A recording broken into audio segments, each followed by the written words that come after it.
uJonathan wasweleka kwashiyeka uDavide.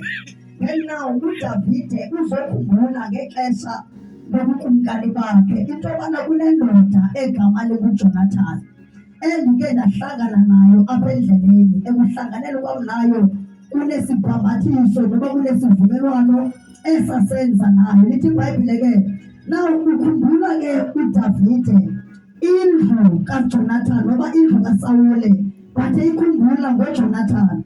Then uyabuza ke ngoba ngaba akukho nempunde na apha endlini kaSawule ukuze ndiyenzele inceba ngenxa kaJonathan unyana kaSawule.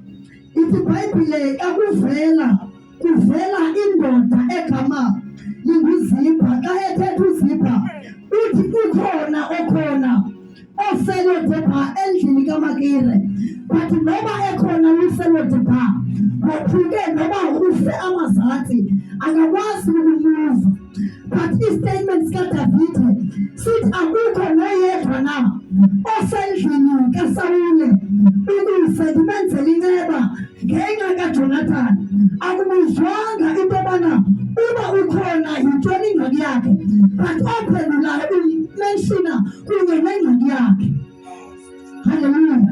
Belithi iBhayibhile uthi uZibha xa ethetha uthi ukhona okhona, but noba ekhona ufe amazantsi akakwazi ukumuva kahle. Ngoba lithi iBhayibhile uMefibhoshethi xa ngaba esifa amazantsi kwathi kubalekwa esemncinci, umama owayemgcina wawa kuye ezandleni zakhe waphuka amazantsi wakhe. Ngamagama aphelele akazalwanga ofe amazantsi, but le nto le meko ohlangene nayo uhlangene nayo selezele. But now kuvela uDavide uthi akukho nempundu na, akukho noyedwa apha endlini kaSawule ukuze ndimenzele inceba. Noba ngaba unjani imeko yakhe, but ndidinga umntu endizomenzela inceba. Haleluya. Kuthe xa ndifunda la mazwi kwavuka entliziyweni yam into ethi kunabantu abasebandleni likaThixo noba bekhona ngaphakathi but ba-disabled spiritual. Noba umntu ekhona ngaphakathi ebandleni but kuneephathi ezifileyo. But xa ndisiva uDavide uthi ukuze ndimenzele inceba noba ekhona efe amazantsi kodwa inceba kaThixo ihambele kuye. Abanye bayahlabelela but ba-disabled, abanye bayashumayela but bafile, abakwazi ukumuva, bahlele endaweni enye. Kodwa ndizomemezelayo ndithi akukho noyedwa na apha endlini kaSawule ukuze ndimenzele inceba ngenxa kaJonathan. Ngoba ibandla like liphumeleke lihambe nabantu elicinga babantu abarayithi kanti ngabantu abakhubazekileyo, elicinga ngabantu abaphilileyo kanti ngabantu abafe amazantsi. Lithi nobefuna ukumuva nabakwazi uya phambile, nobefuna ukuya muva nabakwazi ufe amazantsi. Akabanda kaJesu. Uthi akukho noyedwa na apha endlini kaSawule ukuze ndimenzele inceba. Sengathi uDavide ngexesha azomenzela uMefibhoshethi inceba wayelungise itafile ukuze xa ndimlanda uMefibhoshethi azohlala etafileni. Haleluya. Wena ndibone isithombe nje sizothandaza.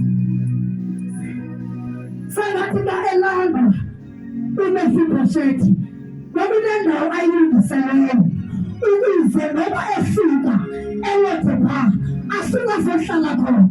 Ake ndilande kancinci endawo yaseLodepha. Abantu abaseLodepha noba umntu ethandaza eLodepha uthandaza engenathemba lempendulo, noba ecinga into yobana ndiyafuna uqhubeleka empilweni but ifisha yakhe ngayiboni because ubanjwe yimeko yaseLodepha. Nomzalwane oseLodepha uthi noba ushiyela iimesseji eziphafini ezingamkhulisa but akayiboni indlela noba angaya phambili ukuze kuwe because ubanjwe yimeko. Hallelujah. Ithi iBhayibhile ivela kwizipho uthi kangabethethe khona khona but ise amazansi uthi uDavide makalanda uMefibhoshethi sekaka elanda uMefibhoshethi ulandwa izipha othe uzipha unemeko analise amazansi but sengathi akaselonge uzipha wayeselanda ngcwebe kaThixo. Jesus. Incwebe kaThixo iyadlula kumfundisi iyadlula kubhishophu iyadlula kuProfile but ufika incwebe kaThixo. Oh, hallelujah. Imandla ngebehlulakala Praise the Lord. but ingeke imthandanise.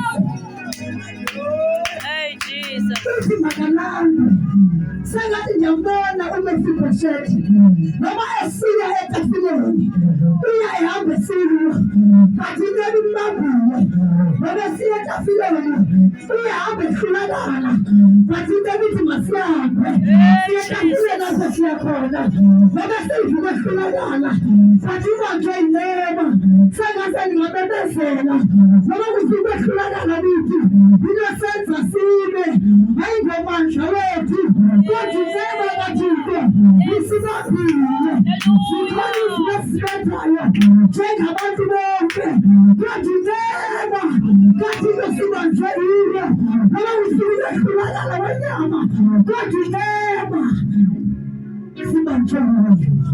Ngamthatha uMefibhoshethi sengathi uMefibhoshethi wayehamba ekhala ngamadolo but imali isikele uhamba nasaqhubeleka noma ehlulakala kodwa uhamba usaqhubeleka sengathi abantu babemazi uMefibhoshethi bemazi ngemeko yakhe ngeminye incwebe kaThixo ngayifika empini ifika ukwazi bekwazi abantu nge-background yakho bekwazi wena isihleke saziwayo isehluleke saziwayo but ifika incwebe ikukhona bathi nalona angaqualify ukukalibu kaThixo but incwebe ibenza qualify.